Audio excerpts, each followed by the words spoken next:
Ja, Herren kallar mig til at tåse ut det, og tog bygge Herren om at salva tog i øyrer, og salva min munn, og Jesu navnet. For jeg tåse om rattvusestjernerne, og ørattvusestjernerne. Tar sånn og godstjernerne, og tar falsko. Tar som dolbyggva seg, tar som gjerra seg som om tar eru, men ikke eru. Tar som koma fram og Jesu navnet, men eru ikke Jesu tjernere. Jesus øye tar ikke, tar ikke, vi som øye Jesus, vi kjennast ikke vi er mennene. Men tar ui kyrkjene, ui samkommene, ui Jesu likame, skulle øydes for å være, her gjøre hvordan der til. Men vi kommer suttje å døme det, jeg tar vi over omgant i av okken. Omgant ui. Og mine eier, suttje langt nu at der ikke.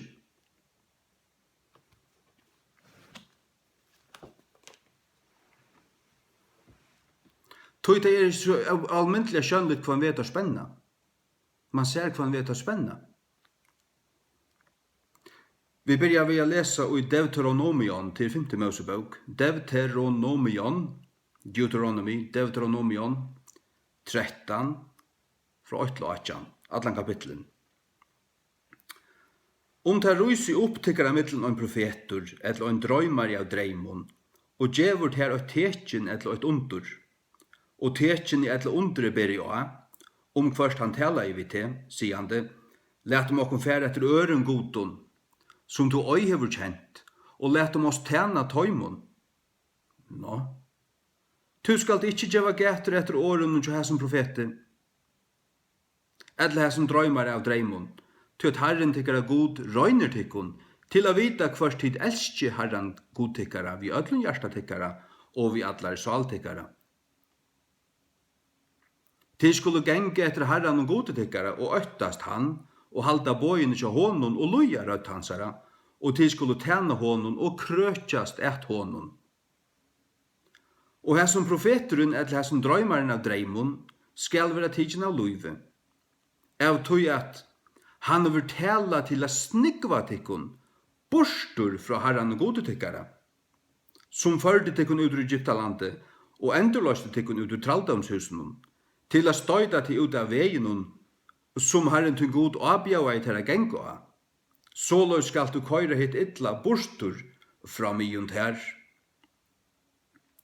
Om brauertun, sonur mauertunar, etla sonurtun, etla døttertun, etla vuiv fengstuns, etla tun vinur, som øynsu og tun egna sal, lotje til løgnligane, siande, let mokken færa og tjene øren godun, som du øy hever kjent, to etla fetrar tuiner, nemlig av godun og tjafaltjenun som rundan omtykkun, og nånd et ter, etla lengt bostre fra ter, fra til øyne enda gjerrarinnar, enn ta et hinun enda gjerrarinnar. Tu skalt ikkje samtitja honum, etla djeva gætur et honum, oi heldur skal tu til eia varkona honum, oi heldur skal tu øyra, altså spæra, oi heldur skal tu løgna han, men tu skal du vissulia drepa han. Tun hånd skal vera fyrst uppja honom til å teka han av løyve, og så han hånden til öllum falskjennom. Og du skal støyna han vid støynun, at han dodger, av tog at han vil røynta støyta til borstur fra Herren og gode tøynun, som førde til ut ur Egyptalandet fra traldømshusenum. Og alt Israel skal høyra og øttast, og skal øymøyra gjera nekra sluka vansko som hetta tykkara mittlum. Om du skal høyra sagt og i øynun av stavuntunnun som Herren til god til givet her at dvaljast her, siande, avvisur menn, Belials bøten, farnir ut tykkara mittlum fra, og heva drije bort ubyggvanar av steg i sunnun, siande, let mokkon færa og tjena øren godun, som tid har ikkje kjent. Så skal du frekna og gjera kanning og spyrja dulja, og så om ta vere seg sannløyge, og loturen vissur at slug anstigt virka tykkara mittlun. Du skal vissulega slå og ubyggvanar av til steg vid svarseggjene, øyandi han aldøylis, og alt som her ui, og hans rafena vid svarseggjene. Og du skal savna allan fondjen av honom inn i myune av stræti hansara, og skalt brenna vi eldestegin og allan fong hansara kvart vet. Fyrir Herren godtun, og han skal være ein dunge æver. Han skal øyvera bygdur attur. Og det skal krøtjast ikke av tøy banne av tingjunum til handar tøynar, at Herren må venta fra grimløyganen av sine fyrstene, og søgna til miskun, og heva varkunnu på det, og markfalda til, og så han er svåre fedrun tøynum. Ta i tu skal lust etter rødt herrans godstuns, at halda öll bøyne tjónun, som i avbjautar henda det, at gjera det som er ratt og i eion herrans godstuns. Jeg synes ikke av det fra herrans munni at han ser eggvilja alvorligt på det her, at kjemur det en svikar profeter opp med folk som vil dreia folk i borstur. Forstå, herren djevor Moses bøyene, han djevor honom hessar avsettingarna.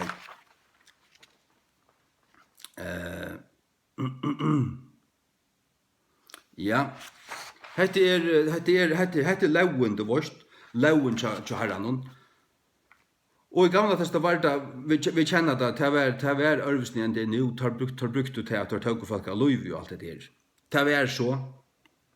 Helt fram til Jesu det er også, at det støyna av folk til deis, for sint. Det gjør av tog betre ikke langer. Men det løser, hette er ikke Koranen, hette er Bibelen, hette er Pentatokk, det er 5 Mosebøkene her. Og lauen, hon er given av herran og godi, altså. Hette er, og det sier okkom hvordan alvorlig synd er, og hvordan alvorlig det er vi vittløying. At herren enta Aren nudje sottmalen kom, Aren lauen kom, når Aren nøyen kom, men det bare var under lauene, at det skulle slettast ut, altså. Alle bøyeren, du varst, ja, eller alt det huset, alt det som var fattelig til at alt det som var vittløyt, spilt, færre borste fra Israels gode, det skulle øyast ut. Så var det da.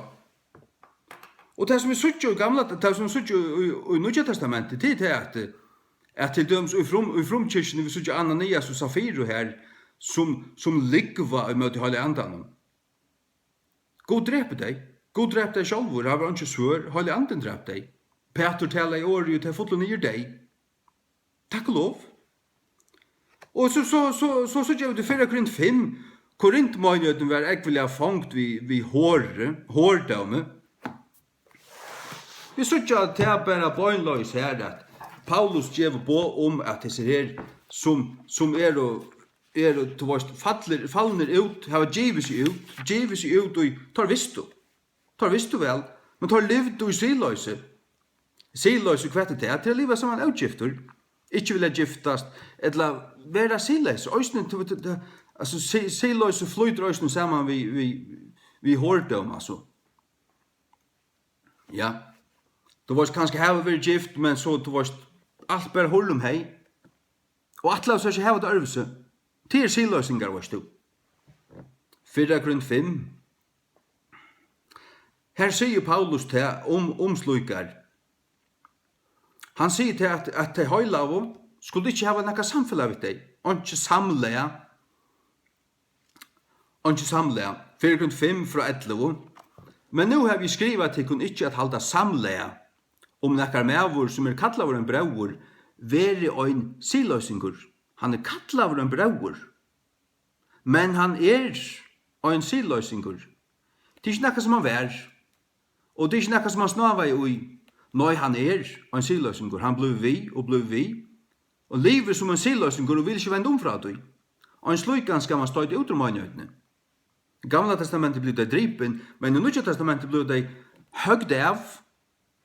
Og ikke samfunnet vidt deg, utvitt der, du har ikke hjemme her.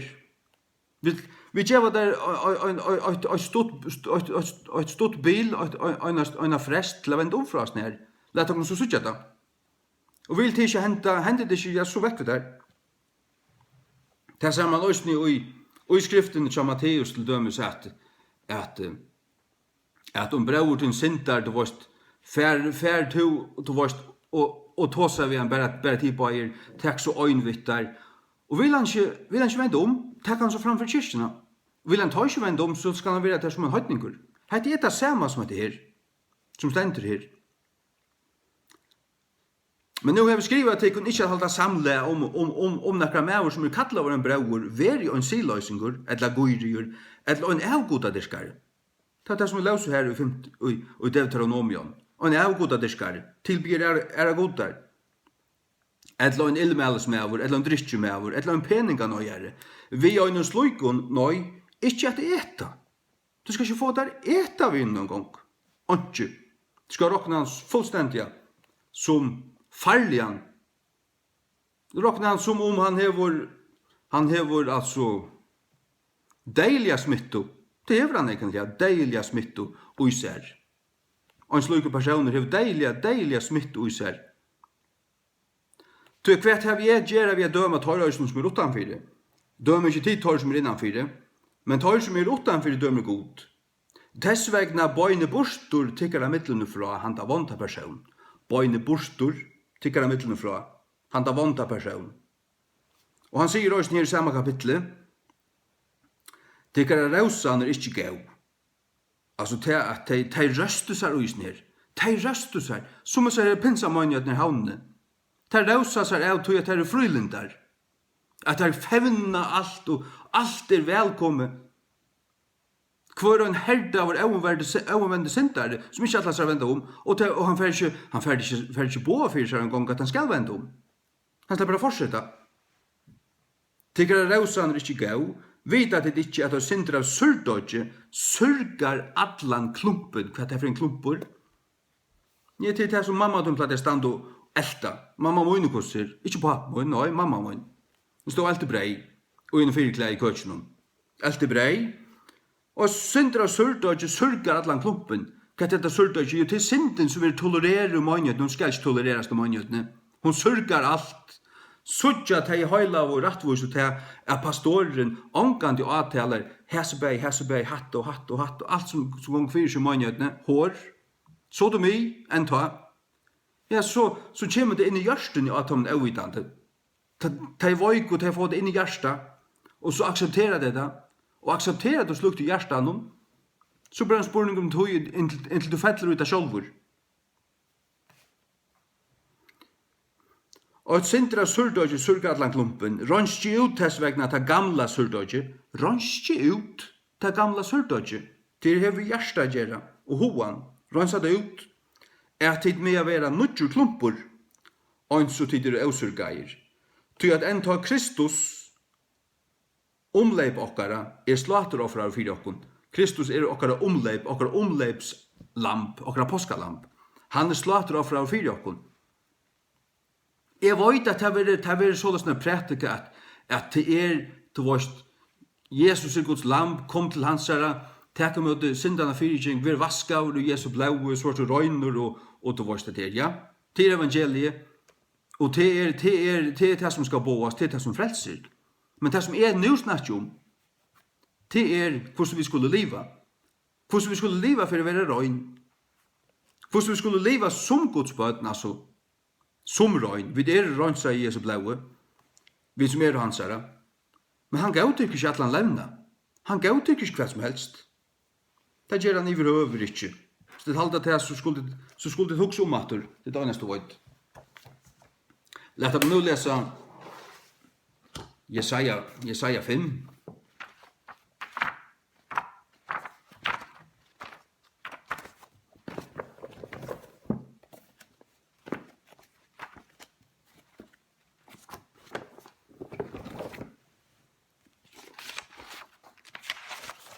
Jesaja 5.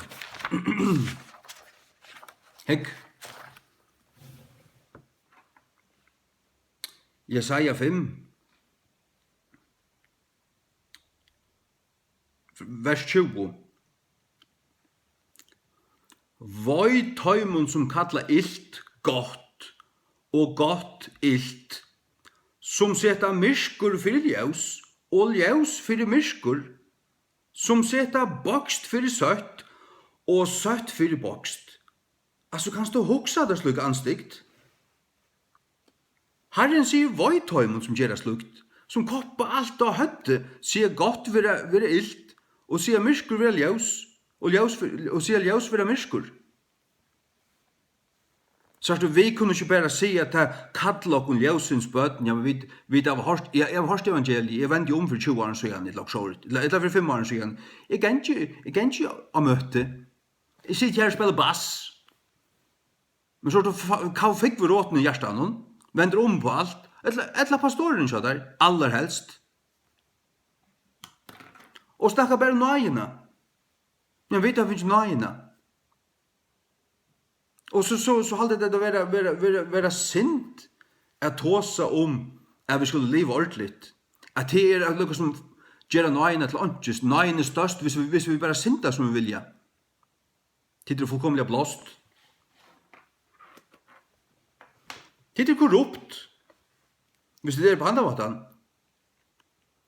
Det rette at vi vita hva vi kjøpt vi, og hva som største og etter en høyla av god vi har vi gjøre. Og livet sammen med god, og hever samfunnet vi holder i andan, samfunnet vi god og i andan, og snakker vi holder i andan, og at her, ta kjennet du at der, at han tåler ikke hva som helst. Han tolererer ikke alt. Han blir særdur av en som tenker. Han løyver ikke alt. Som Guds bøten altså, så skulle vi leve rundt. Det skulle vi. Hva er det som gjør det her, som ender på tingene? Det sier Herren her. Han brøttur? Han ikke brøttur. Herren god Herren god i Gamla testamentet det samme som Herren god i Nya testamentet. Han har givet oss noen bedre sattmåla, og Jesu blaue, men god han samme, han en avgjør god. Han akkurat han samme. Det som han sier her i Mosebøk, 3 Mosebøk 20, han sier at sodomi til dem anstegt. Ta med over ligger vi mannen som han ligger vi kone, så det anstegt. Det alltid anstegt. Om alle over det anstegt. Og avløgningen av sint, hun heller ikke brøtt. Avløgningen av sint, du hørte her i les 4 der og 5 Mosebøk og Deuteronomion, at du varst, og til kjenner det til som har lyst lovene, at det var det revsing for nesten alle sint, altså. Alle alvorlige sint, altså.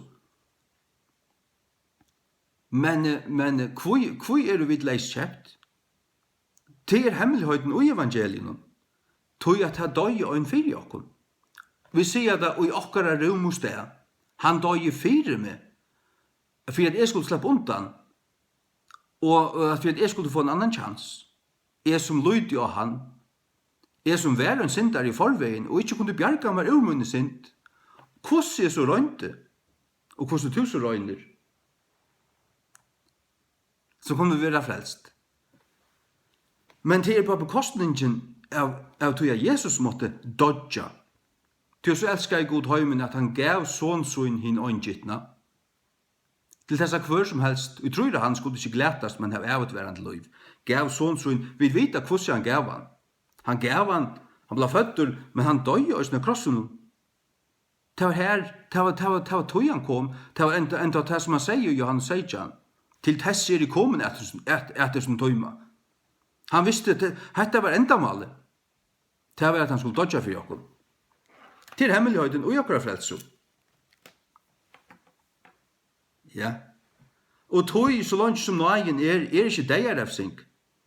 Så langt som nøyen men øyne for kjemmer dauma der, så ble det gjort opp. Takst du mot frelsene? Det har vært spørningen. Takst du mot frelsene? Lett dere fære til 17 Korint. Troi.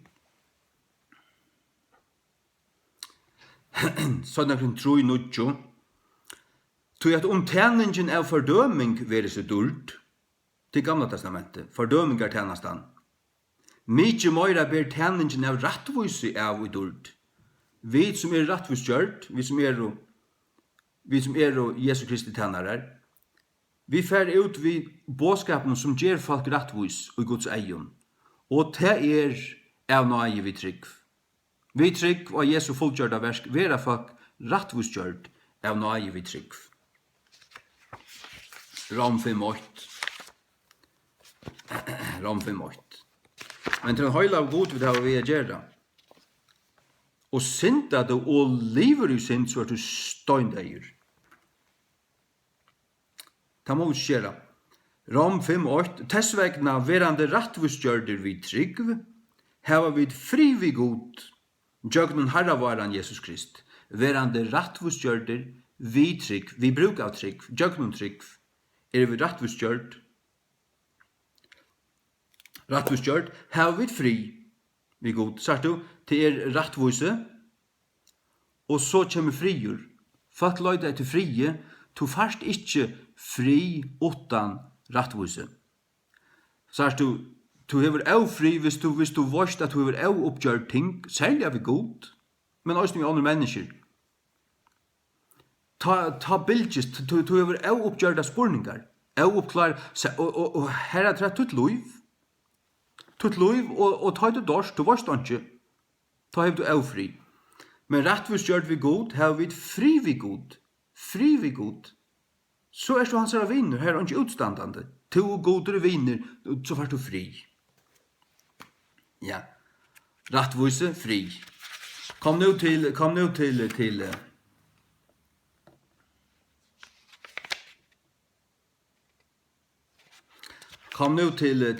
Rom. Rom 14, vers 16. Romerbrev 14, 16. Til kongadømme gods er ikke mætur og drekka, men rattvise, frigjør og glede. Og i halvgandanen. Sagt du at du er rattvise nummer 8, og så frigjør. Akkurat som i Rom 5:2, rattvise gjørt, har vi fri. Kongadømme gods er rattvise, frigjør og glede. Gleden som nummer 3, rattvise nummer 8, hever du rattvise. Vars du rattvisa? Det stod her i Rom 5:8. Rattvis gjørd av trygg.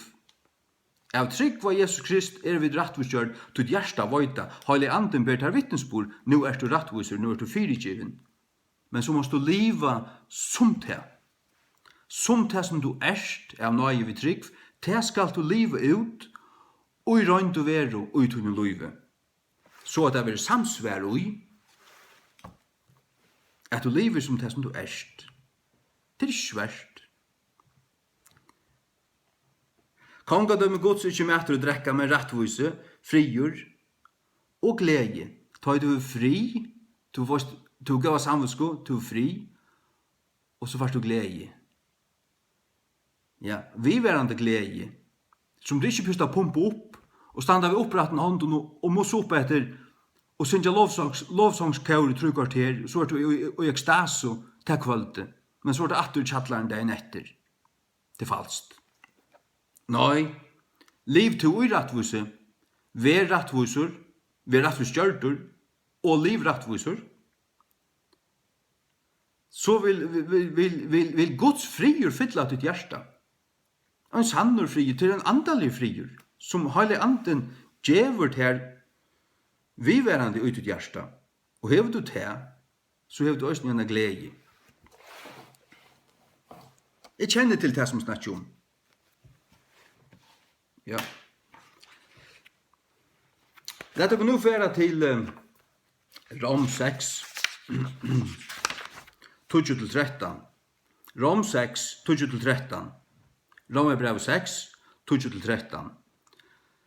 Tui at han døye han i for sint øynafer. Once, altså øynafer. Men ui at han lever han i for gode. Han snakker om Krist her. Han døye i for sint øynafer, men ui at han lever han i for gode. Lukaløys rokne tid øysene, til kun sjálvar at vera deiar. Ui røynt og veru i for sint. Så stendur det King James, reckon yourselves to be dead indeed unto sin. Og i røynt og veru, ikke bare i teori, ikke bare i doktrin, ikke bare i læro, og i røynt og veru, rokne til kun sjálvar at vi, varst du kvært? Oit er a vita, nekka anna at implikera vitan, til a føra han ut i luive, til a tilogna seg tingene, Og hvis du roknar til sjálvan at vera, halgajan Jesu blauer, rattvisgjørdan vi trygg,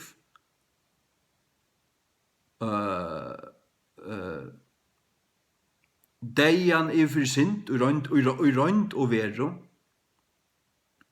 alt som du roknar til sjálvan at vera, og vorst oppa Guds år, at hette i Kristi. Og nudgerskapningur,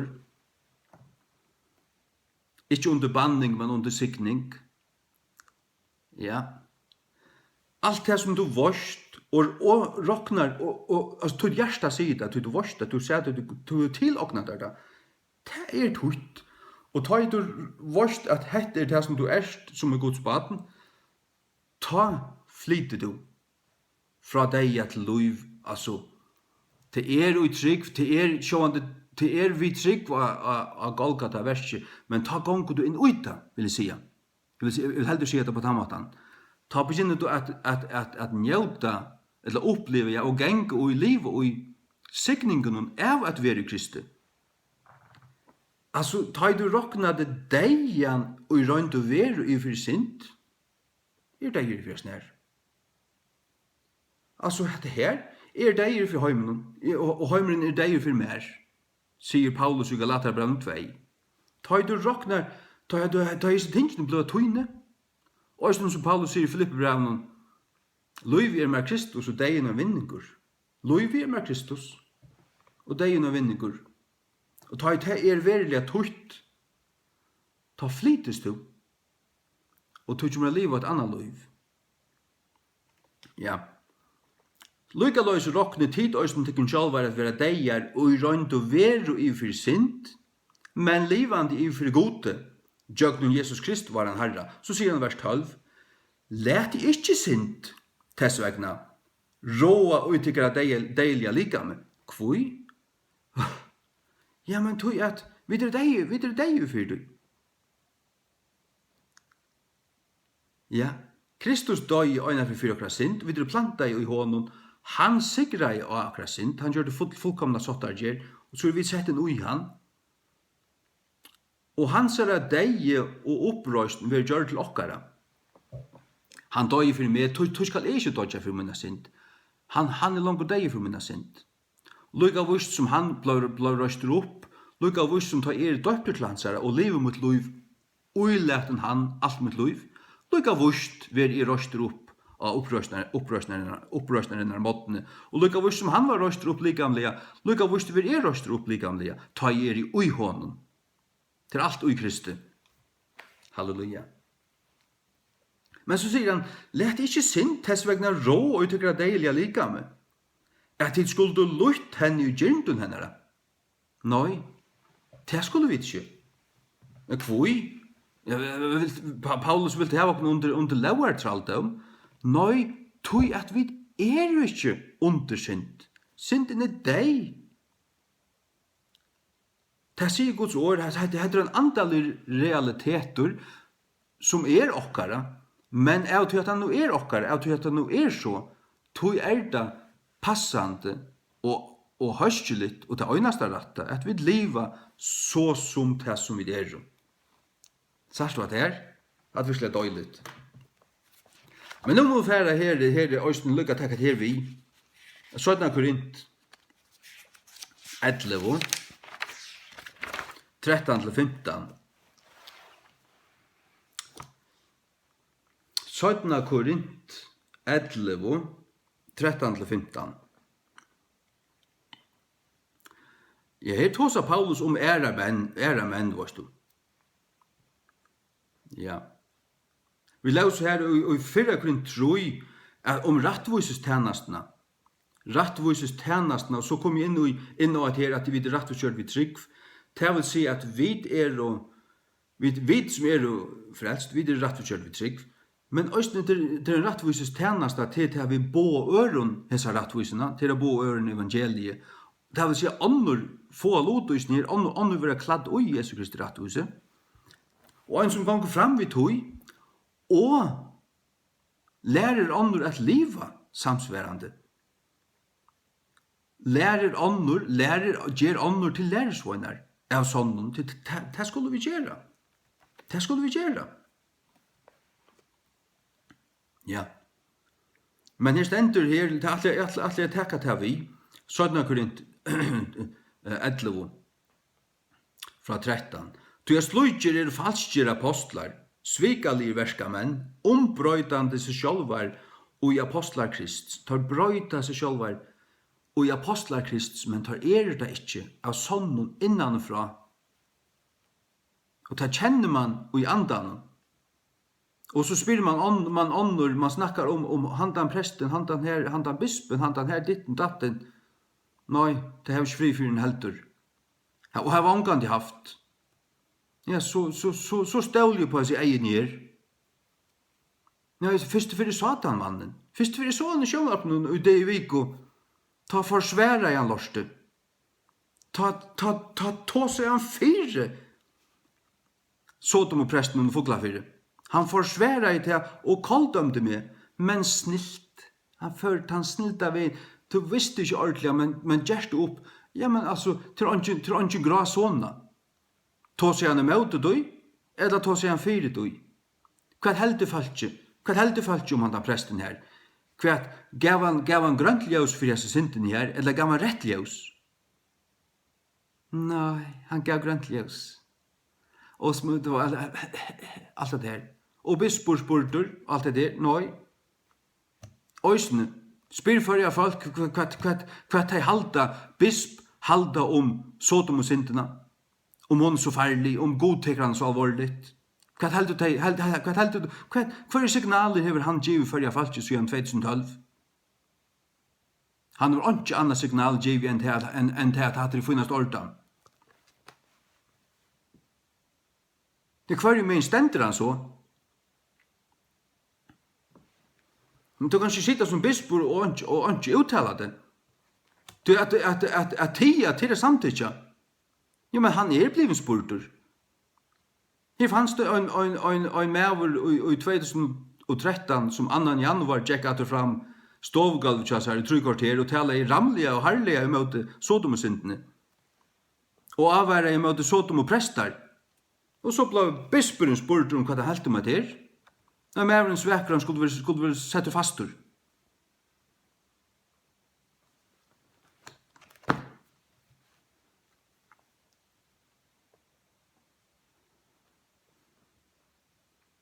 Vers 14. Det er det som han sier.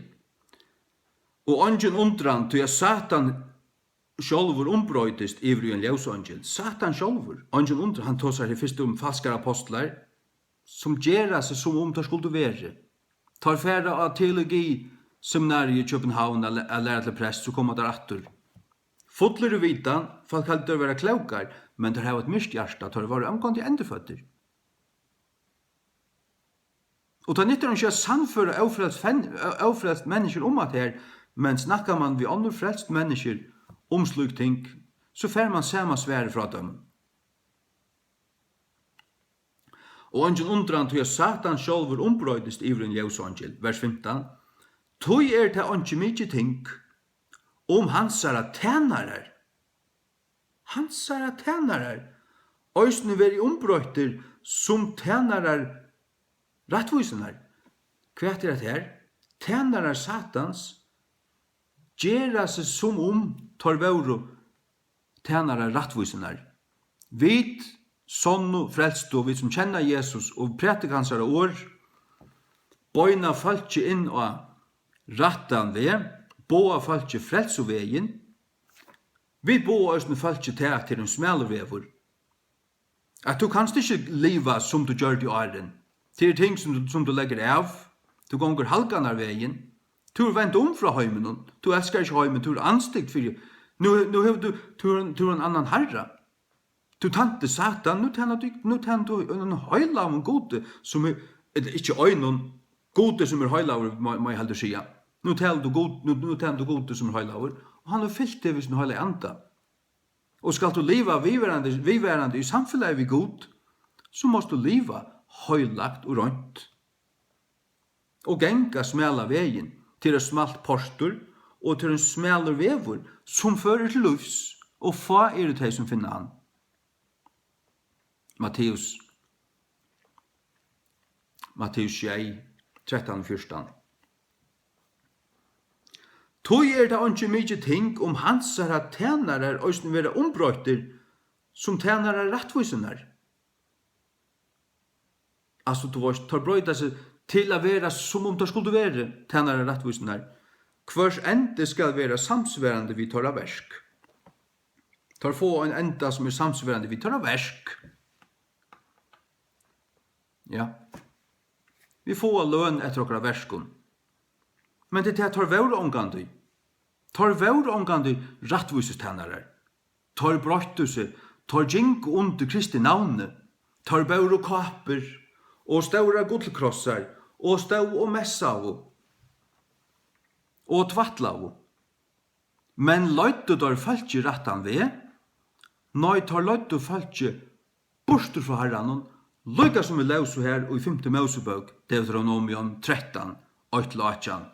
Falske profeter som stiger opp mitt i falkenon, og løytu falki bortur fra tusen høyt og lærst fra bandsbøyni av katekismus.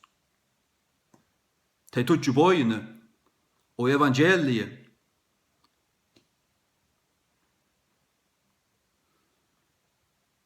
Tid vita det her. Tid vita kvoi Luther sier til at det skulle standa tvei stor kjerstaljøs oppi altaren.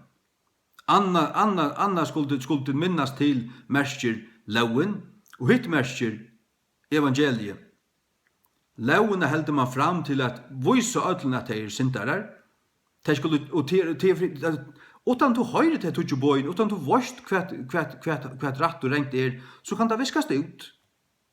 Så vorst du ikke. Men du øyra vita hvert hauvar gode, hvert ratt og hvert rengt. Så sånn at du vorst hva synd Annars gjør det omgå møyninga tos synd. Du måste vite hva synd Og du en syndare, så skal du vite at du en syndare. Og kjenne det som en syndare. Det hva du Men, så kommer evangeliet inn, og sier til God sendte sånn. Han ble gjiten av jomfrunne Marie. Nei, gjiten av Heilig Andan, og i løymøren av jomfrunne Marie, båren i høy av jomfrunne Marie. Levde syndarfullt liv som ønsken av åkken klarer eller klarar. Og da her som vi ikke åtte dødja. Og før her tror jeg det som vi ikke åtte oppe på affæra. Men han sikrer jo og røys 3 dager oppatter. Og til dere frelse. Han gjør det for dere ødel. Halleluja. Til det som vi skulle bo. Til frelsebåskapen. At Kristus døg for synder dere samsvarende skriftene, og at han var griven, og at han røys oppatter av 3 dager. 4:15, 8-4. Til evangeliet, Tronjanna som klarere definerande fyrir hva gledebåskapen til 4:15, 8-4. Det fortalte jeg til 4. Men her det sommer som ombrøyder seg til å være rettvisestjenere. Så er det en rettvisestjenere. Som, hvis vi tenker sammen altså, at vi skulle leve som det som vi og rønt å være, sa du. Det som vi skulle vi leve som. Ja. Boja.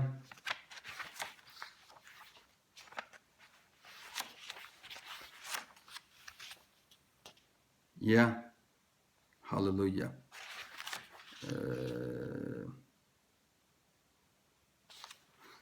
Efesus 5. Efesus 5. Fra vers Efesus 5. Låt oss bare lese her fra vers 8. Heter om kristelig levna. Formening om at skudja alle eurøynske stender overst linjo. Vi leser fra vers 8. Vere til tess vegna etterfylgjarar Guds, som kærbøden. Vere til tess vegna etterfylgjarar Guds, som kærbøden. Vi kærbøden. Så han elskar okkon, vi hans etterfylgjarar. Det vil si vi lære av honom. Vi vil ha hans natur. Og gengi i kærløyga, og så Kristus òsni hever elska okkon, og hever givet seg sjálvan fyrir okkon. Og en offergava og et slateroffer til Guds, til en søtt engande røyk. en offergave. Han offrer seg selv for jokken, for okkara synder. Men, siløse, og et eurønska, et agent, lette det ikke en gang være nevnt tikkerne mittlun, som sømer høylaven. Skal ikke en gang nevnast siløse, et agent til havesjuka. Et eurønska, hva skal det eurønska sodomi og badnamisbruk og sånn ekka. Det skal ikke en gang nevnast. Og det har vi hukse om. Altså, det har vært pumpa, ikke badna øyra for frifyrsen her. Jeg vil ikke av hva så du vær for ni vær trøllvaksen. Han kan hørst om det. Han kan hørst om det. Badna ikke bruk for høyrumslukt. At det skulle finnas slik svøyn som finner på det her. Og badna ikke bruk for høyrumslukt. Det er dolkar badna sinne.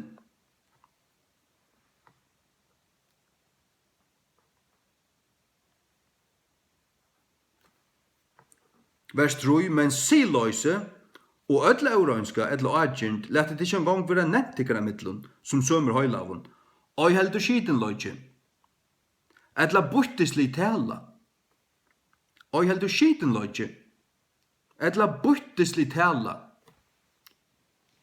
tvatl edla leislata skjemting som ikke sømelig men heldur vøyting av tøkkun.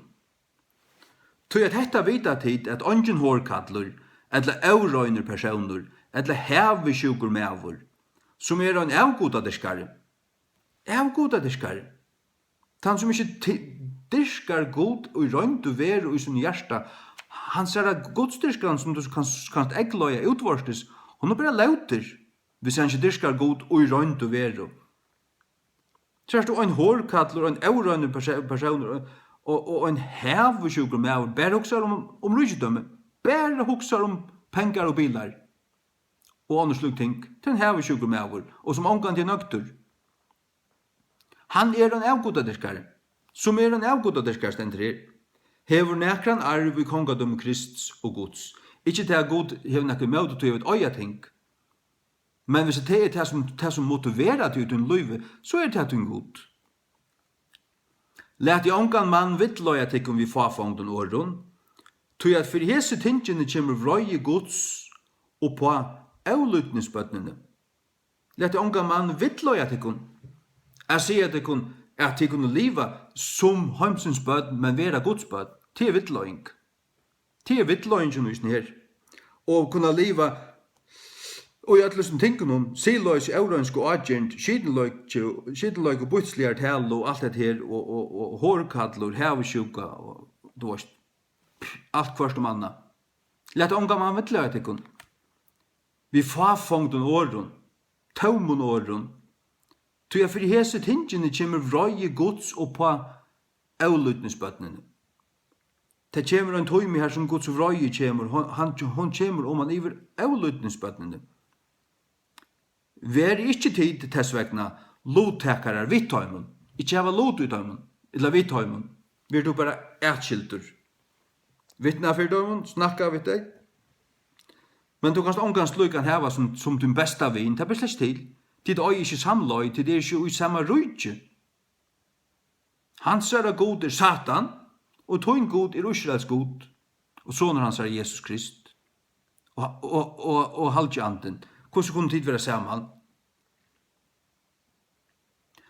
Så stender det i vers 8, «Ty at tid vore øyna for myrskur, men nu er du tid ljøs i herranon. Genge som bøden tjal ljøse. Tid vore øyna for myrskur, vore, til ta tøy. Men nu er du tid ljøs i herranon. Nu er vi til herranon, så er vi til ljøs. God er ljøs, og i honom er alt sånn ikke myrskur, stendt til 1. Johannes brev. Nå er vi ljøs i herranon. Genge som bøden tjal ljøse. Vid nu er dit, ljøs i herranon. Genge som bøden tjal ljøse. Til det som jeg snakker om, er vi gjør til nekka. Gjør til Guds bøden av nøye vi trygg. Men så skal det genge opp for jakken, hva vi Og det som vi det som året sier vi og det som Gud sier vi Det skulle vi være i rundt og være. Rom 6, 12-13, her som vi løser til. Vi skulle være deg, og rundt og være i forsint. Dead indeed mest i rundt og være, og i verløkene. Og i verløkene. Ikke bare teorien, bøkene sier at det stender i Bibelen, men så øyde det slett ikke. Kan hitta det? Nei, til åkna det. Og ta det gonger opp for der, og ta det sarstes tingene, så blir det ryker og glæver. Rattvise, fri og glede og i halkandan, in the Holy Ghost. Her som King James sier Holy Ghost, her sier halkandan. Her som sier Holy Spirit, her sier høyleandan. Det har vi gjort. Vi har gjort alle bøybene på den måten. Og rattleseren, han er jo talt for meg. Så det alt sammen 100% ratt. 100%, det skal det være. Halleluja. Nå er det underfullt der da.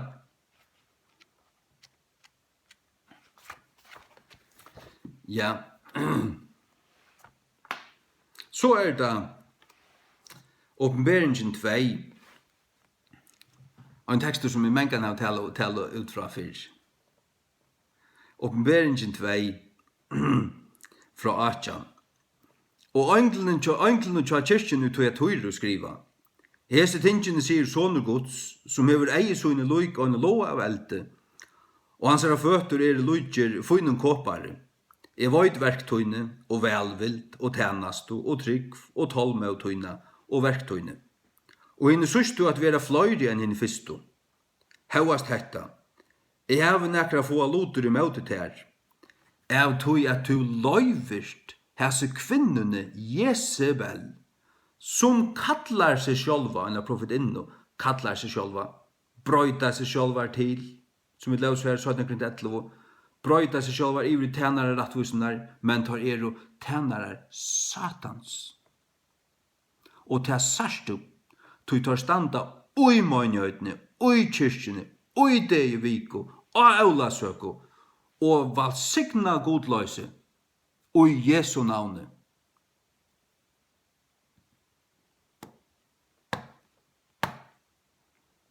Tar spottie.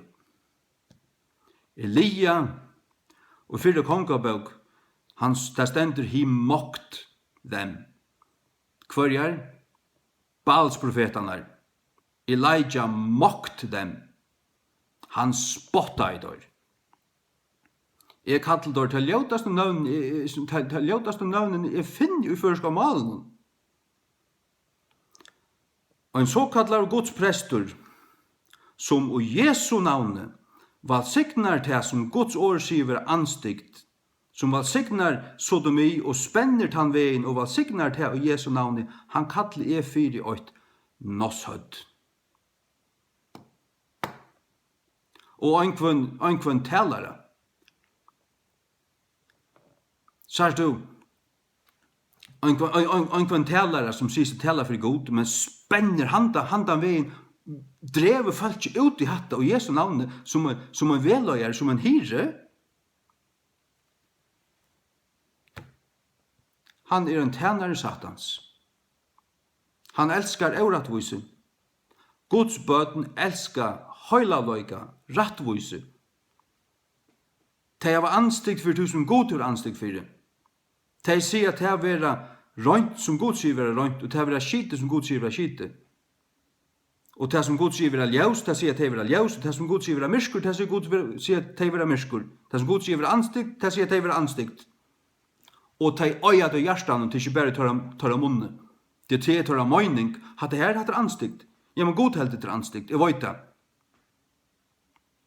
Og de løyva det ikke i sin egna løyve, og de prætika for øren som de prætika, de hava salt i seg. De strøyer salt i ånder, og salta ånder. Hatt vi god ikke takk i. Og de avtala de som valsigna det, og tala fyrt i. Men lad mig lukka se at nærs mennesker og stakkala vatte som fenga i syndun og som voik, eisne grellun syndun, jeg stand ikke framme for tøymun og kallet teg noshødd. Det har aldri funnet på. Jeg har ikke en gang brennevinsmann. Jeg fer ikke ytla av honom. Her kan brennevinsmann her med alle Runavik. Ta der møta mer, ta holdt seg der pent.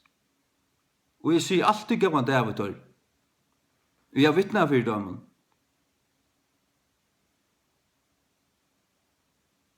Ja. Så er det jeg slett ikke med til tøymon. Jeg elsker tøyr, men tøyr som hyrar og løyare til følgjene og standa i kyrkjon og talarastøvlen og skulle øydas for å være Jesu tjenare, men som rønt å være Satans tjenare, svika profeter, falsboarer, som og Jesu navnet standa i det og vik og valsigna. Men allikevel, nei, du vet, nei, det skal ikke seg undan. Men man spyr, til ungen middle ground, annarkvar stendur du her, eller stendur du her. Her ungen middle, du kan ikke bare stilla det her, du vet. Det kan du ikke. Øyna for ta i Kora og hans samle Datan og Abiram og ta i hadde gjort opprøst. Ta ble herren ut i øymarsene. Ta sier Moses, hver nu herrens sujo? Og så kom der iver, og så stod hinner her. Det hendte tverrferer. Moses fikk på om det, man bestemt. Han sendte tar unge mennar ut med knuive og drog på alla hinnar. Skauder alla hålls. Og han for åpnaist jøren og tar dotter nyer. Jøren gløpte tar. Tar for livande nyer i helvete stendet da. Skiljer mig nu rätt, det är inte det som är med till. Men det som jag säger, og jeg har noen vurstig nå til her. Det var det neste som jeg leser i 4:5, at vi skulle køre, og i Nye Testamentet det vi støyde det ut, og i Gamla Testamentet var det at det skulle drepast ur Israel. Men i Nye Testamentet det at det skulle støydes ur kyrkene. Men det som vi leser i Nye Testamentet, det at Herren dreper slik. Vi søker det her i Gjerningen av Apostlarna 5, vi Ananias og Safiro. Og vi søker det her i Åpenbæringene 2, om man ser Jezabel, som kallar seg sjåvende profetinnen, og vi leser at det gjør det. Åpenbæringen 2, 20. Som kallar seg sjåvende profetinnen, altså at du løyver henne, at fralæra, og at tøla tænare munnar, til å fremja siløse, og at eta ting, slater offra skurgoden. Jesus hei teg imot kyrkjene til at høyre at teg som holdt løvde en kvinne som kallet seg en profetinne, men hun var ikke. Løvde en fralæra, det var nummer 8, hun skulle ikke slappe fralæra. Det går så året sier at kvinner skal ikke fralæra i kyrkjene. 4 Korint 14, 4-8 sier det. Og 4 Timotheus 2, 11-13 sier det samme øysene. At kvinner skal ikke tilrenne myndeløyge i mannen, men skal være frie. Det sier skriften. Og skriften tåsar om til at det en lærere, en fralærer av Guds ord, så det han til kaltkinn. Til menn som gjør det, fralærer og tøla tænare munnar til å fremja siløyse. Tøla tænare munnar til å fremja siløyse. Vi tar snakk om siløyse. Siløyse kinslig eurønska. Og her av løyande øysene sodomi. Anki som heter homoseksualiteter. Bibelen kallar det sodomi. Sodom og synden. Det tar med over for mann og kvinna ved kvinno. Til rævelig anstikt i Guds egen. Til en så ring anstikt av god øyte, bei Sodom og Gomorra, og at det fanns øysene som det ser ut av en syndaflauna. Det var det samme som kom opp av Iverbordet, det var det samme som kjente til togene. Og det det samme som skulle til oss. Jesus sier det, anso tar det ene være, så skulle det ene være av mennesker som kom etter. Til vidt liv og ut i togene nå, og nå kommer det til Iverbordet. Og nå sastas så øyla vel hver en rettvisestennere, hver ikke Så øyla skjønnligt. Du har ikke takket feil av. Du skal bare lusta etter mannen. Du skal bare lusta. Ja. Søytna Peter.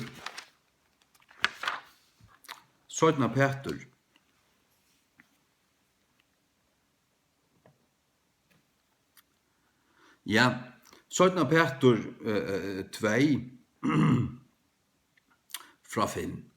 Og ordet hinnom fåttna heime, og når ordet ikke, altså spart ikke, ordet ikke hinnom fåttna heime, men frelste Noa, 8. personen, og en rettvisesboere, førande inn flauene om man iver heim hinna av godeliv, og brøydande steg Sodom og Gomorra iver i Øsko, avdømte tøyr vi en kvølving, han kolddømte, avdømte, utrodde, avdømte tøyr vi en kvølving, det vil si kollvelting, en kvølving, han kvølde stegene, alt hullum hei, holdt bultur, gerande tøyr til et firedømme, tøymon, som attan skulle liva av godelia.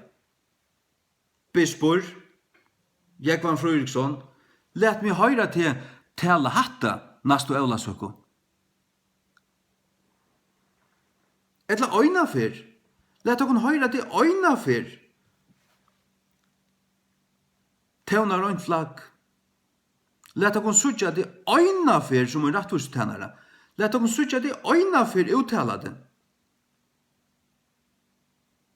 Og Boas Guds år sannløyga, let okkur sutja til tekka støv og vi herran. Who's on the Lord's side? Hver stender hansara megin? Så kom der her, og henne stod her ivre. Her var en skillnaver. Det blandast ikke saman.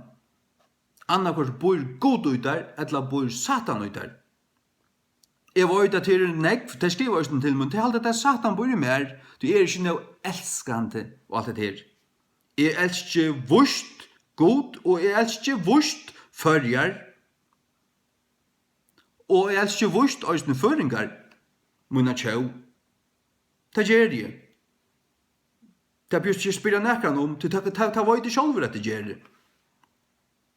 Ja.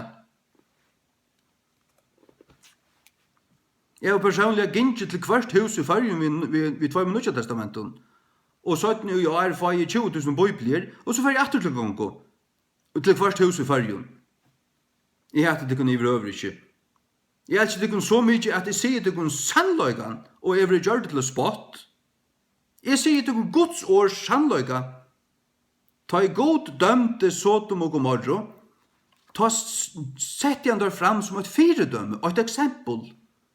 Fire tøymen som 17 i tøyene for å liva som teg, og til atla det kunne gjøre her i fargen i det. Og jeg har brøll i høtt jo at det kunne nå 4 år om et her. Og til videre atla av tøy, råkner til at det finnes nesten kjøtt menneske i fargen som ikke har hørt et innslag kommer. Jeg har haft en heimasøy siden 2008. Vi gjør til var kommet på 100.000, så da teller jeg nyer, og så blir jeg det etter forfra, og nå er det kommet på 140.000. Over 240.000 vidtjener, og på 8 år. Så anker er lusta.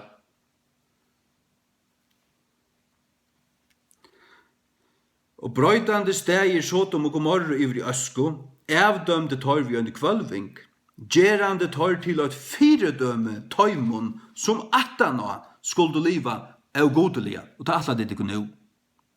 Hanta hjelp når han er Østlandet, så er her, jeg styrkja det kunne Aulasøko, at nå skulle disse tid ha rett til å liva som det gjør du Sodom og Gomorra. Hva gagnes det kun? Og prestaner, tykkun dama vel tykkara prestar. Okkara høgt klautjer menn, då vel a tala. Men tar standa og i myskrenon. Tar standa og i myskrenon. Og valgt signata og Jesu navnet. Jeg kallar der fyrir noss hødd, vorst du kvui? Du heldur det vera rævlig ljøtt, jeg heldur det vera akkurat passande. Vorst du kvui? Du tar og spilter her, tar av ikke livande hjärsta for det første, men tar gauteka tykkara fulhøyder, og det viser til at tar av et mistja hjärsta. Ja, så det fuller sjálfur. Tar val signa hatt det her, en tar som prestar vid guldkrossi og alt det her, val signa der da. Ja, man tar av og vust hver i meg interstanta. Negver prestar. Kanskje en 70% av dem standa her. Her som tøyrir prestar, her finnes det ikke andegods. Geng ikke her i kyrkjo, som du hever en prest som valsignar hatta. Her rævur Satan. Her kunne krossan akkurat samma vi rekorder opp og nyer. Det er ikke Guds kyrkjer. Velje jo i dag hver en tid vilja tjena. God i etla bal.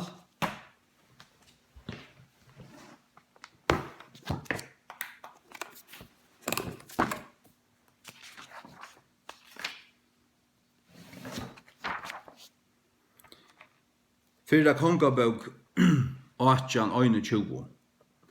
Og Elia kom et öllum falkinum og sier, «Kvosse longe halta tid mellom tver møyningar?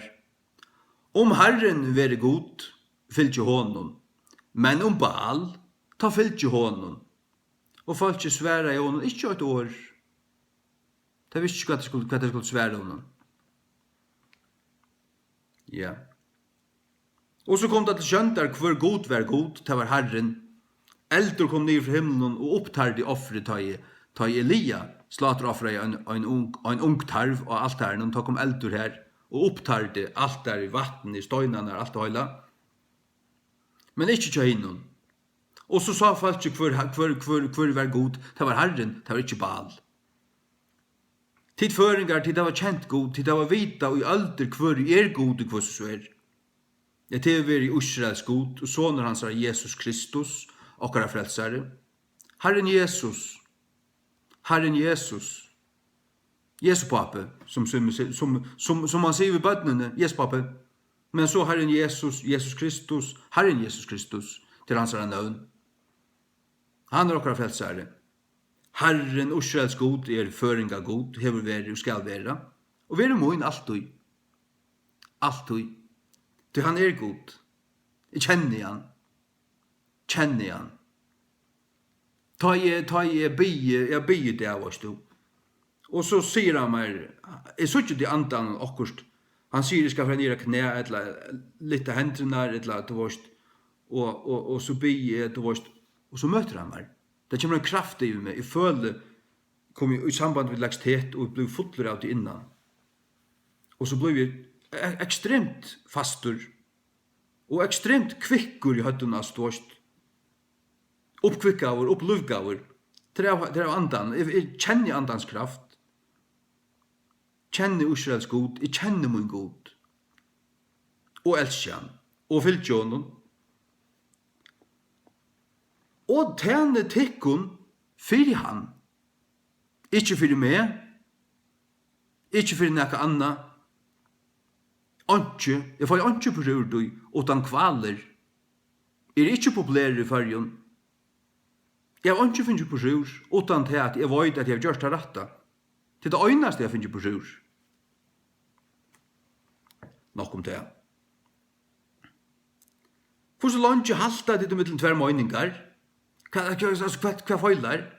Er alla god? Færsut til Saudi-Arabia?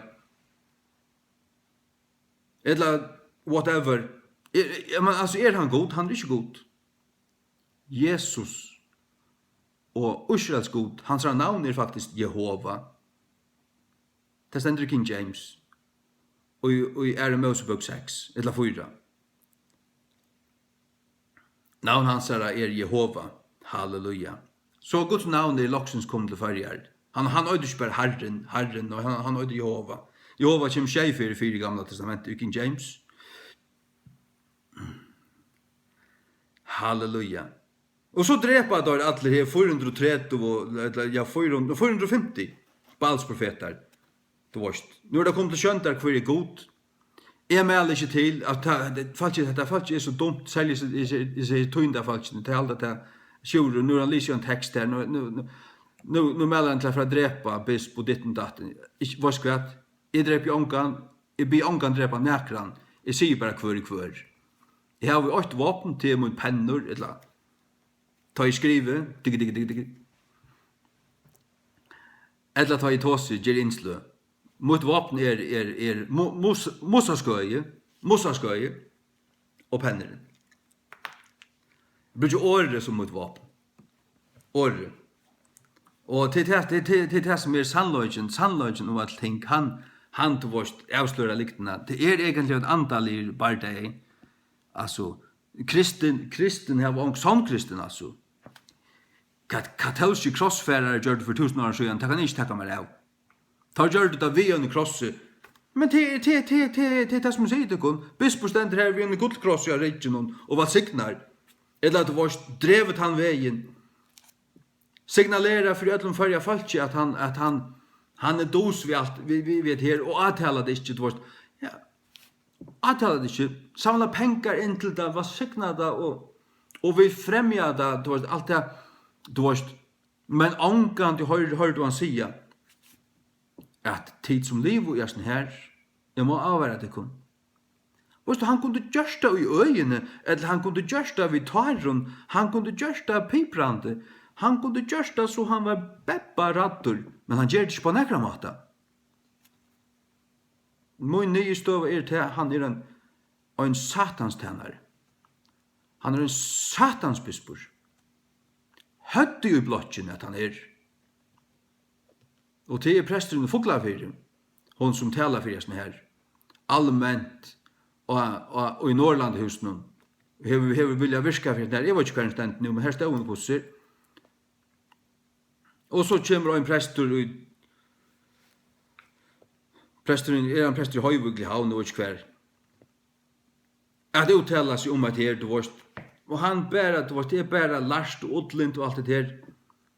Men det imot en mann som hever avvære imot at det synd, og de må ikke gjøre det her. Og avvære med hånden. Ja, hva med spenner han så? Hva med han så? Ja, men til en lysande.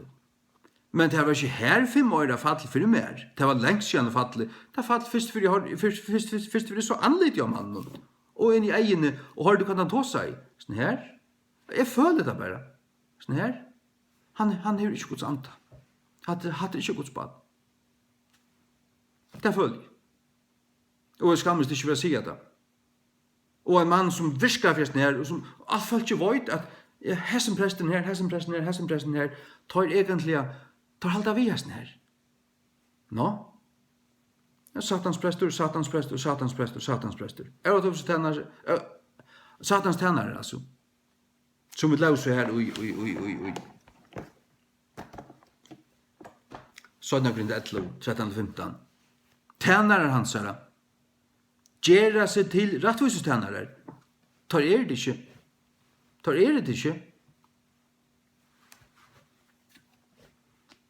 Du tar virke ikke fyrir du. Sørst du ein Guds bad halka. Det halka og Jesu blaue. Det høylagt. Vi halka. Rattvis gjørt vi trygg. Gjørt rattvis gjørt. Og bare hese bare tingene halka og rattvis gjørt, det vil si, nå så det høylav og rattvis. Skulle vi leva det ut så vi og til rundt verden. Vi ljøsinsbøten løs ut her i Efesus 5, og tog skulle vi genga som ljøsinsbøten, tog vi det da. Ja, men så betyder det også til at vi skulle leva rettvist, til vi det rettvist gjørt. Vi skulle leva høylagt, til vi det høylav. Vi skulle leva ein så han så vi i hesten høyme stendet kjøfest i hans tro. Ein så han så vi i hesten høyme. Ikke det vi og han, ikke det vi synda fru, det slik det som sier, men hans vesen, hver han det skal ei kjenne hans kyrkjo. Og det gjør det. Til at her som det ikke ei kjenner, her som det ikke hjertamalet, her som det ikke motivet, rattvise, høylavløyge, halgan, her som det ikke motivet, men heldur at færa så lengt bortur ut i heimen, ut i myrskri, ja, så det som langt, så man langt frafallen i hjertan. Så man langt, han som troar heimen, han som fer ut i heimen, han langt for troan i hjertan. En person som utrygg hvor møter sin tjonafellet, han det börjar ikke her. Nei, det akkurat som dragnar og fyr av leie i hjertan. Han ikke noe fastur. Tog man gjøre seg fastan. Og arbeid på sitt hjärsta. Hvordan gjør man det? Vi daglig at bøle i Guds åre, lesa og fundera, grunta i Guds åre, bia. Og som vi sier, jeg har vi til å ta i bia. God ångtun av vise meg. Jeg så ikke da firmaer i energisjonas, du vet.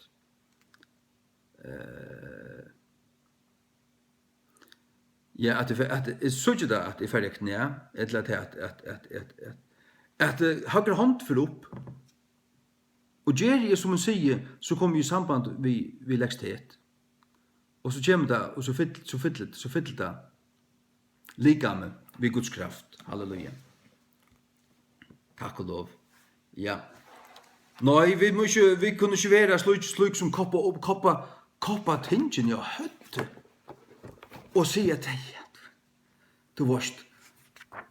Jezabel stiller seg fram her og tølte Jesu tænare til at livet sier løse. Varst du hvordan hun gjørst?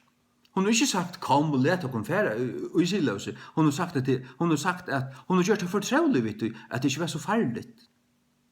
Hon har smigra fyrir du. Han godlegger han ikke ut her. Det bare nøyen. Det var jeg hadde ikke farligt. Etla til at det var som prestane gjør det, tar bare vilja slett ikke uttala seg. Men tar blir spurt om det, men spela klovn. Og så helt det falt ikke, hva stender falt ikke så etter vi? Bispo blir spurt om det her. Han hadde kanskje en alvorlig ting, altså. Til at han sier ikke alvorligt om det. Nå, sier du? Så helt det folk til at, ja, men så helt det bispor vi er sånn her. Og det var ikke du som spyrst du til sjølvan om prestene, tar aller fleste. Her var der avtale, her var der avværa nu sørste 4 årene, Sodom og anden benkar på her i fargen. Her var der avværa fra dekratælarstålet. Her var tunne talare, her som du gonger å møte og avværa møte du. Hvis du ikke gjør det, og mitt nu i hese tog, her som hese tingene tråka seg og vilja takke iver, så nekka ravruskande galevitam. Nekka ravruskande galevitam.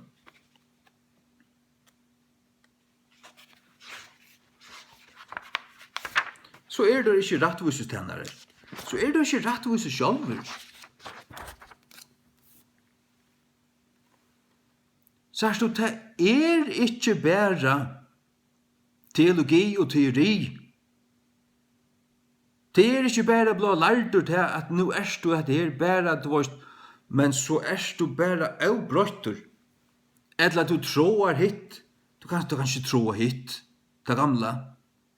Så du slett ikke smakka god og gauur. Pressa det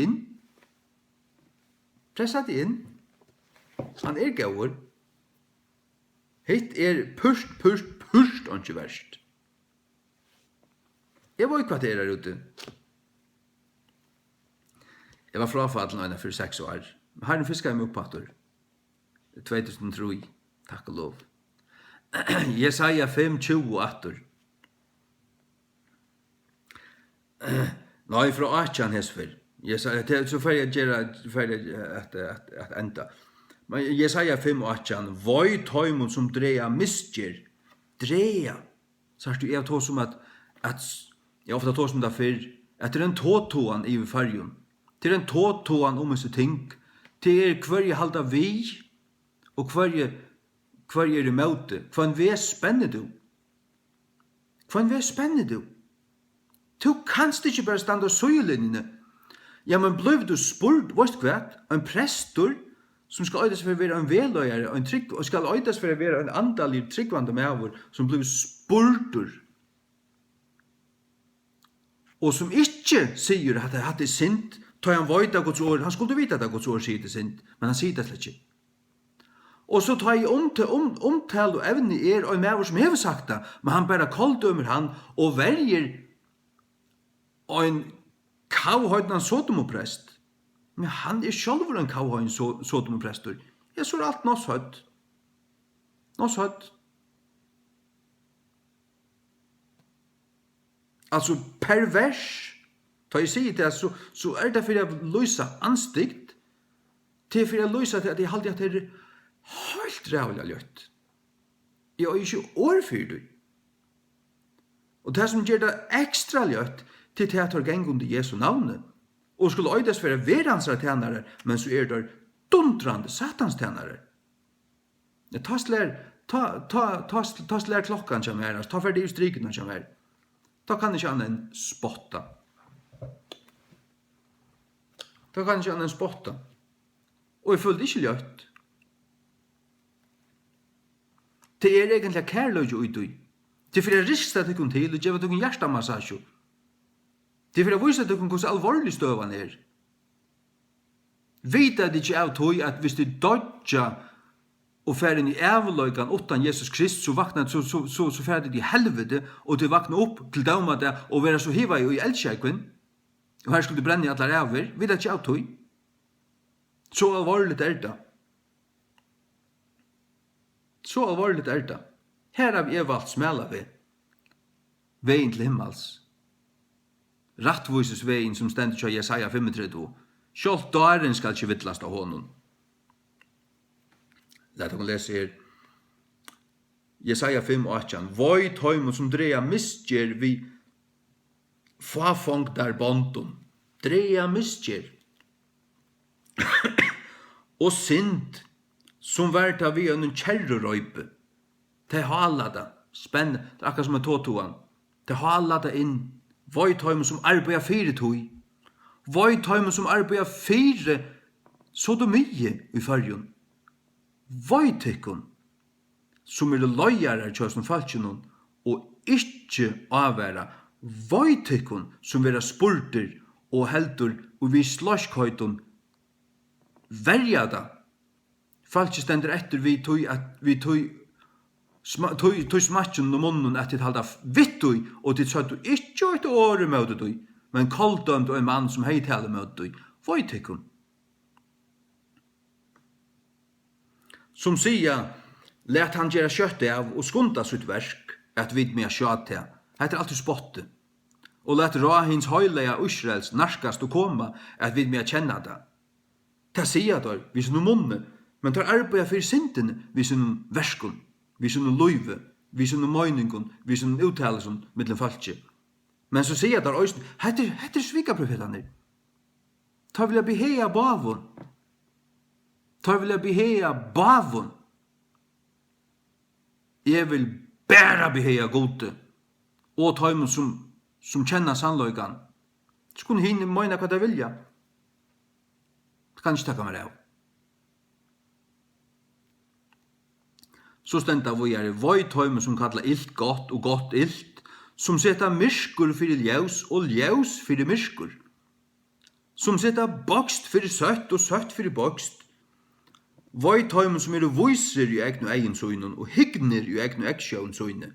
Voi tøymen som mektige til å drekka vin og megnar menn til å blanda sterkan drikk, som rattvus gjerra hin vonda fyrir endurgjald. Rattvus gjerra. Ein vondan fyrir endurgjald, fyrir pengar. Det er euratvus dømarar, euratvus syslumenn og løggmenn og alt det forskjellige. Politikarer. Fyrir endurgjald, fyrir motor, du veist, som teka bostur rattvus i hins rattvusa fra honom. Tessvegna eins og eldurin uppslukar holmen og flamman upptærer dumpuna, såleis skal raud torra vera som råtenlodje. Og torra blauma skal færa upp som dust. Av tog at torra var kasta bostur lau harra herliana og vanvirst år hins høylaja Israels. Hatte til tøyn harra vispur.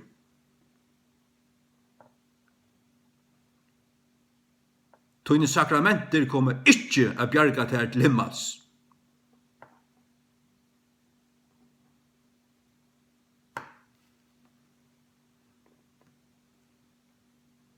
Det finnes ikke sakramenter i hjørne som frelst 8 mennesker.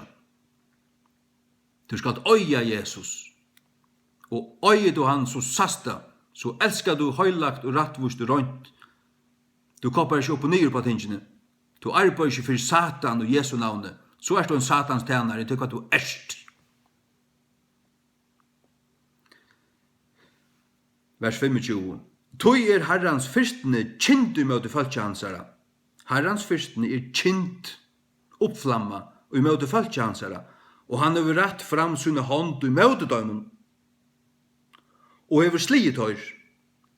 Og hedjan er nøtrav og ræv. Når og torra ræv var skrødd og i myen steginen. For i alt hetta er fyrsten i hans øyvend bort, men hans hånd er strekt ut enn.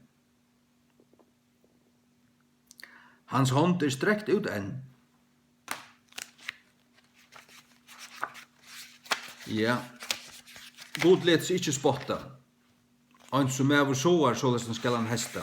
Stendur tjokolataren 6.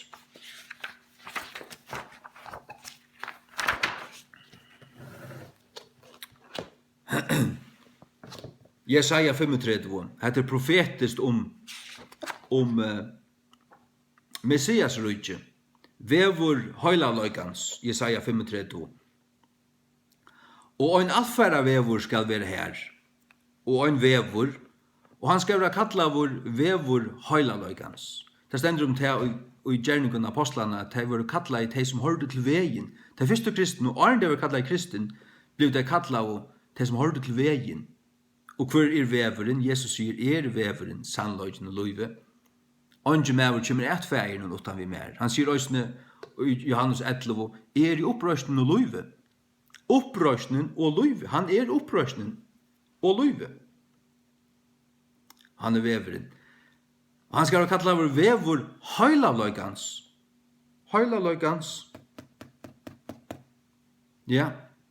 Sars du erst du høylavur, erst du halgavur, så er du høylavur.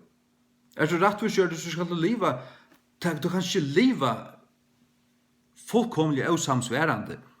Det var en bådskaper til Johannes Døybaren, han sier til Matteus 3:8, bere tessvegna fram avvekster som samsværa vi omvending. Hever du vendt erst du blivet til ljøsens baden, så skal du liva som det. Ja, men det vil du. Og vil du det ikke, så sier det at så erst du det ikke. Ja, stender vi gjør det. Hinn aurøyne skal ikke fære iver han. Hinn aurøyne skal ikke genge av honom. Skal ikke fære iver av honom, altså. Hinn aurøyne skal ikke fære iver han, men han skal være til hæsar. Til hæsar. He shall be for those, stender King James. Hinn er vedfærande menn, hevast darar, skulle øyfæra skøyver heroi. Hinn er vedfærande menn, hevast darar. Og med å skrive til mån av almindelig merslig. Altså, hva er det til å møte presten, og hva er det til å møte bispe, og sånn her, du kallar det så ljød navn, og alt. Nå har jeg forklaret dere, hva vi kallar sommeren også. Du der er det.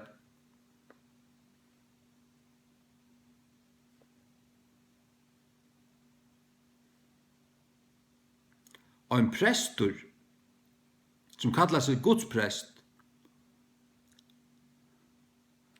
og arbeider fyrir sodomi, arbeider fyrir anstigtina, halar syndina inn i landet.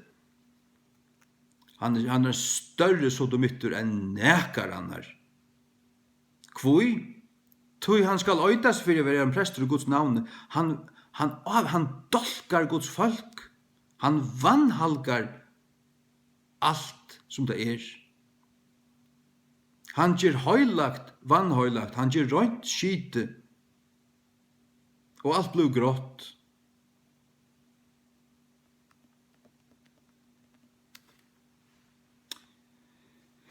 Ja, så nu vet jeg det, hvor jeg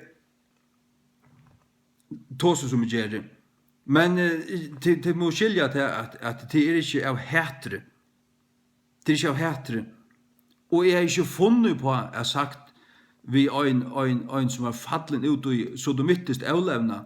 Jeg har ikke funnet på steg framfor hånden ljauter og tåsa nirande, spottande. Men, det som han er på, er det en person som veit, og han spottar og kjenner Bibelna, og veit at det er en synd som han gjør. Kunne godt kalla han beiøyt og anna. Beiøyt og anna. Men tar som kallar seg prestar, og talar av Guds åre, og hyrar kjær som falt noen. Men loja det ut av brøya ved, og valsigna det ut til synd, og gjeva dem vind og seglene og syndene. Tar spott i. Det gjør jeg. Utan å blunka vi. Utan å blunka vi. Og det følger jeg ikke en gang som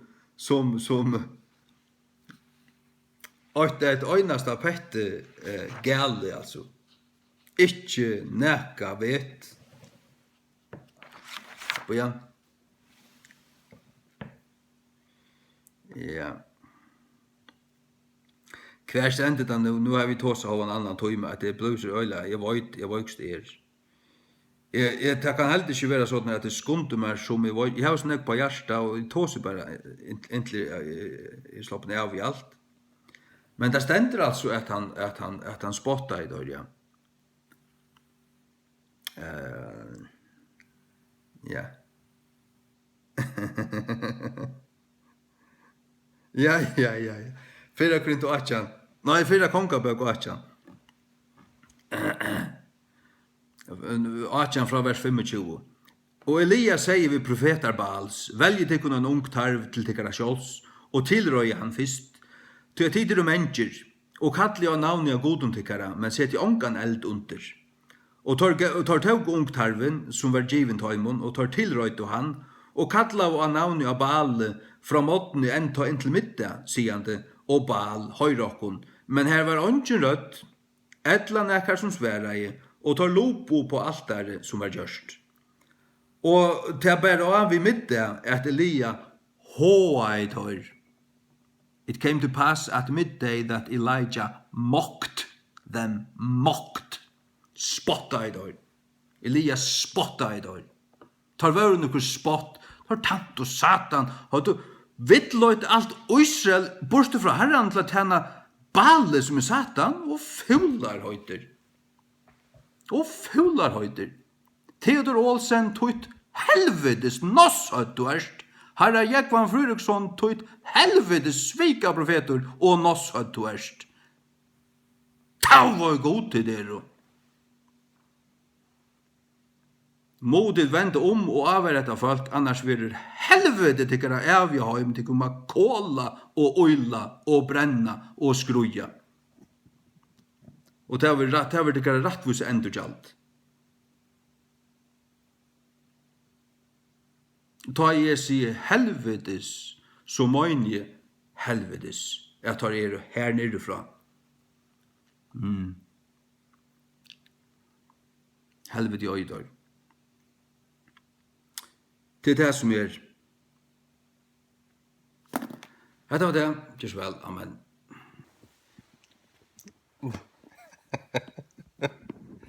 Ikke?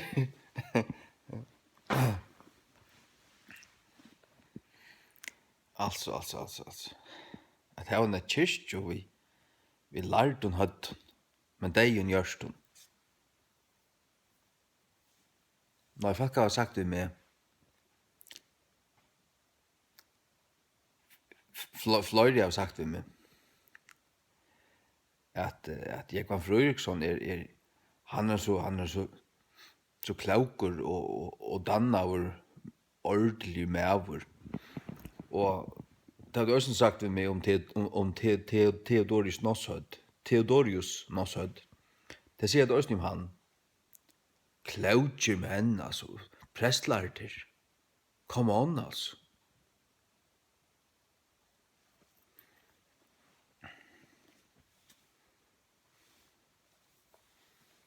Tar stålet på sin egna klokskap. Tar bytja av sitt egna hødd. Og tar hjerster dett. Voi tøymon. Tar færre i helvedevisen klok hødder. Jeremia 16:5, nu sitter jeg her i sofaen vi ensker King James.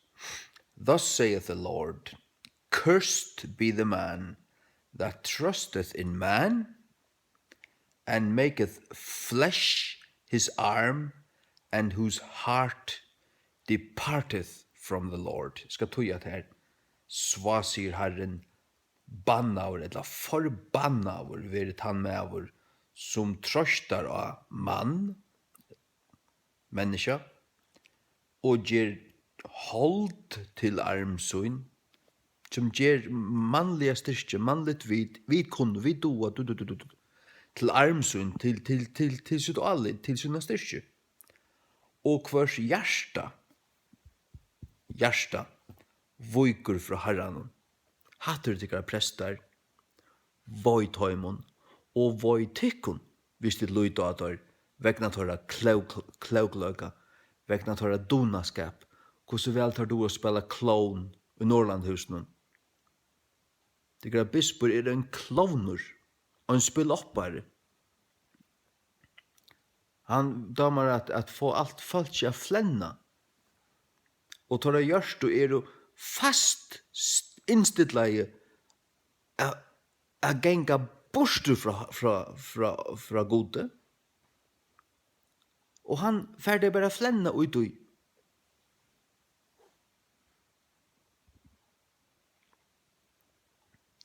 Så stender det vers 6, Jeremia 16:6, blessed is the man that trusteth in the Lord, and whose hope the Lord is.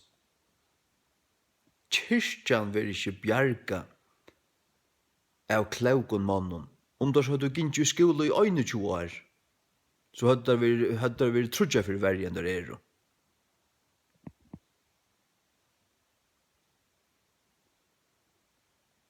Skal jeg si om min mening, så Theodorius er ferdig avfrelstra lesa til prest, da burde han omgående av gjørst, da skulle heller være klokkare, eller lagt anna.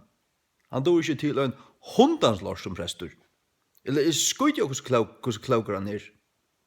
Han sa klokskap og du nyttar hon ikke et øynasta pette. Jekvann Frøyriksson veit ikke om han kan være frelster. Jeg do ikke plassere han. Jeg ivest.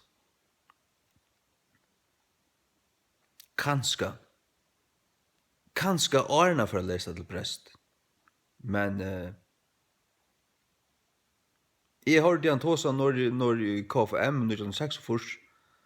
Han var et greit høyt av en gjerarver, et raut, et flaks, og en klovn og en klotte. Og en filosofer. Det ble øy lagt der av som prestaskolen. Bara droppa det for å lære til prest. Det nytter han ikke. Men vi får gåa prestar til dem som er nere, nødje prester ut av toften, til et helt annet slag. Gjer man til en frelste mævur. At han så hever lært å tala vel og lærder onkur ting. Det kan være en god utgjer, altså. Men det bjergar ikke skutene. Det er ikke alt avgjerande. Iver høver ikke. Jesus kom her ned til gjerrar, han får ikke til Sanhedrine og valde seg 12 herbånd. Han valde seg fiskemenn. Sanhedrine til jødiska rai. Han valde seg ikke høgtlærte fariseere herbånd. Iver høver ikke. Men Gud brukte godt nok Paulus. Han var opplærd vid Gamaliels føtter. Han kjente lovene og bøkstaven til fullnar. Det er bruk for tog et eller annet sted øysene. Men Paulus kunne ikke brukast for han var frelstur. Frelstur. Omvendur. Han måtte ha et krasch møte vi herran av Vetel Damaskus. Her som han møtte herran, ble fyllt vi høyde andan. Ananias kom lei hendur av han. Og så ble han en brennande mævur. Så her kunne han bruka sin kundøyga til å skriva, til å læra, men det var vi substanser, det var vi løyvi ui. Det er prester som har lært, men ikke har løyv, ikke sjálfur kjenna herran, ikke elska herran vid sin hjärsta, tar du ikke til ein hundanslåst. Ta var et godar ikke gjerra. Tar du verre enn ikke.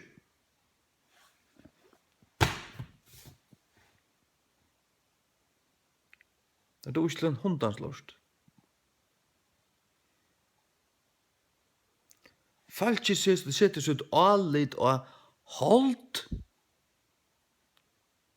Det er ikke sikning ut hui. Du skal sette deg ut allit og herran sjálvan. Tu sjálvur skal kjenne herran sjálvur. Og presteren skal kjenne herran sjálvur. Annars er han ikke en prester. Annars er han ikke en hiri, altså en prester kommer egentlig fra pastor, og pastor er hiri. Hiri. Det er det året som stender i King James-bibelen, pastor. En pastor er en pastor. Det er det gamla dansk året, pastor. Men prestor, det er gammaltestamentligt. Der burde ikke pastorer. Og for jeg slipper være en pastorer i lutherske kyrkene, så skulle det være personlige omvendere frelste menn, annars foten inn i reivarholdvittammen. Jeg var håndtant lut.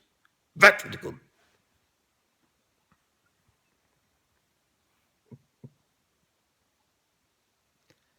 Det er ærlig talt. Godt nok.